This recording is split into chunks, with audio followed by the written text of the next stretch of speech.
मैं हूं मकबूल आज़ाद। सबसे पहले मैं अपने ओवरसीज़ दोस्तों का बेहद मशकूर हूं जिनका पॉजिटिव फीडबैक मुझे मुसलसल मिलता रहता है। यकीन माने यही पॉजिटिव फीडबैक ही है जो आगे काम करने का जज्बा पैदा करता है। हल्का 6 खुईरटा का जो सियासी मंजरनामा है अब वाज़े होना शुरू हो गया है। 3 बड़ी बरादरियाँ, 3 उनके कैंडिडेट्स, उनको मुख्तलिफ जमातों के टिकट मिल चुके हैं।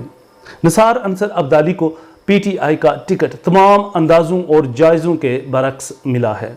पीपल्स पार्टी का टिकट बहुत पहले डिक्लेयर हो चुका था और उनके उम्मीदवार वलीद इनकलाबी जो गुज्जर कबीला से ताल्लुक़ रखते हैं उनको टिकट मिला है, जबकि राजा अयाज अहमद खान जो राजपूत कबीले से ताल्लुक़ रखते हैं उन्हें मुस्लिम लीग नून आज़ाद कश्मीर का टिकट मिल चुका है। ये टिकट मिलने के बाद सियासी पंडित ये कहते नज़र आ रहे हैं कि एक बार फिर हम 1990 की दिहाई में चले गए हैं। सबसे पहले देखते हैं कि 1990 की दिहाई की सियासी तारीख क्या है। 1990 की सियासी तारीख इंतहाई खूनी और लड़ाई झगड़े वाली है। यह सिलसिला 1987 में 2 भाइयों शमीम करीम के कत्ल के बाद शुरू हुआ। उसके बाद यहाँ मुकाबला वोट कास्ट करने का नहीं रहा है, यहाँ वोट काटने का मुकाबला रहा है। जिसका जहाँ जोर चलता था वो वोट काट के डब्बे भर देता था और शाम को गिनती करके जिसके ज़्यादा वोट काटे जाते थे उसका ऐलान हो जाता था कि फ़लाँ उम्मीदवार जीत गया है। ये जीतने के बाद एक और सिलसिला शुरू हो जाता था जो आजकल हमने देखा कि लॉकडाउन की सूरत, जगह जगह चौकियाँ बन जाती थीं। जब एक बीले का फर्द दूसरी तरफ उस चौकी के हथे चढ़ जाता था तो उसकी खूब मरम्मत होती थी, सबको फैंटी लगती थी और ये सिलसिला कुछ माह चलता और उसके बाद फिर नॉर्मलाइज होना शुरू हो जाता था। क्या अब हम वापस उस दिहाई में जा सकते हैं?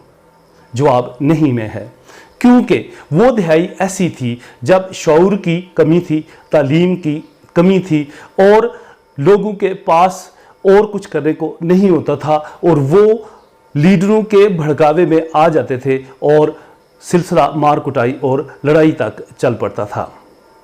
अब जबकि ये सिलसिला दोबारा से रिवाइव होने के इम्कानात इंतहाई कम हैं, सियासी, समाजी और कारोबारी लिहाज से हर शख्स एक दूसरे का मरहून मिन्नत है, जिसकी वजह से ये अब बहुत मुश्किल हो गया है कि लोग उसी तरह एक दूसरे के खिलाफ सफरा होंगे या कैंप लगा लेंगे और लड़ाई मार कटाई का सिलसिला शुरू हो जाएगा। हाँ, इक्का दुक्का वाक़यात हो सकते हैं, वो ज़ाती नौइयत के तो हो सकते हैं, लेकिन जिस तरह से पहले एक लहर उठती थी और हर कबीला मोर्चाजन हो जाता था वो सिलसिला अब होता दिखाई नहीं दे रहा है।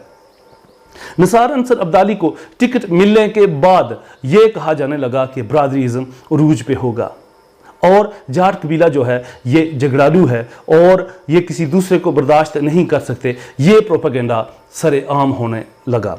अगर खुईरटा शहर को अगर हम देखें तो सबसे बड़े कारोबार वो उसमें जाट कबीला नुमाया है। उसके अलावा जितने बड़े हॉस्पिटल्स और डॉक्टर्स हैं खुईरटा में वो जाट कबीला से ताल्लुक़ रखते हैं। फिर जो स्कूल कॉलेजेस प्राइवेट सेक्टर में हैं उसमें भी जाट कबीले की अक्सरियत है। अब अंदाज़ा करें कि जिन लोगों के बारे में कहा जा रहा है कि वो झगड़ालू हैं और दूसरे को बर्दाश्त नहीं कर सकते, तो क्या वो लोग कारोबार कर सकते हैं? इस तरह से वो कस्टमर्स को अपनी तरफ क्या अट्रैक्ट कर सकते हैं? तो ये एक नक्शा था। अब वोटर्स की अगर हम देख लें यहाँ वोटिंग ट्रेंड क्या होता है तो ये हकीकत है सबसे पहले बरादरी का आता है, लेकिन ये सिलसिला भी अब कम हो गया है। बरादरी से हट के लोगों के और मसाइल हैं, जब से ये जिन्हें मैं अक्सर ये कहता हूँ कि बेरोज़गारी की फैक्ट्रियाँ लगी हैं, वो पब्लिक सेक्टर की यूनिवर्सिटीज़ भी हैं और प्राइवेट सेक्टर की भी यूनिवर्सिटीज़ हैं। अब हर घर में 1, 2 या 3 बल्कि बाज़ जगह तो 4, 6 ग्रेजुएट्स बैठे हैं। अब हमारे यहाँ सिलसिला ये है कि जब तक किसी की सिफारिश न हो तो मुलाजमत नहीं मिलती। इस तरह के जो वोटर्स हैं वो हल्का 6 खुईरटा बल्कि ओवरऑल आज़ाद कश्मीर के हर घर में के लिए यही सूट करता है कि जो आने वाला हुकूमत में उम्मीदवार है उसी को वो सपोर्ट करेंगे, उसी को वोट करेंगे। उन्हें इससे कोई गर्ज नहीं है कि वो किस बरादरी से है, किस कबीले से है या फिर किस पार्टी से है। इसलिए मुकाबला आइंदा बड़ा ही दिलचस्प होगा। पीटीआई के टिकटों का फैसला हुआ तो 2 रैलियां एक के बाद दिगरे निकाली गई। उसमें पहली जो रैली थी वो निसार अंसर अब्दाली के चाहने वालों की थी, वो खुशी की थी, वो सेलिब्रेशन की थी। उनका जगह जगह शानदार इस्तकबाल हुआ और लोगों ने उन पे फूल निछावर किए। जो दूसरी रैली थी वो रद्द अमल में थी, चौधरी मोहम्मद रफीक नैयर, उनका भी जगह जगह इस्तकबाल हुआ, उन पे भी फूल निछावर किए गए और उनकी रैली में शुरका ऐसे थे जिनमें गम व गुस्सा था, जो अपनी नाराज़गी का इजहार कर रहे थे। इन 2 रैलीज की अगर हम आपको तस्वीर दिखाएं तो किसी भी रैली की कामयाबी नाकामी का अंदाज़ा इस बात से किया जा सकता है कि जो नौजवान अपने लीडर की गाड़ी के आगे तपती धूप में फलक शगाफ नारे लगा रहे होते हैं, तो उनसे अंदाज़ा किया जा सकता है कि उनकी कितनी तादाद है, उसके असली वोटर्स या सपोर्टर्स कौन हैं। जो गाड़ियों में आते हैं, मोटरसाइकिल्स में आते हैं, वो सिर्फ मुंह दिखाई के लिए आते हैं।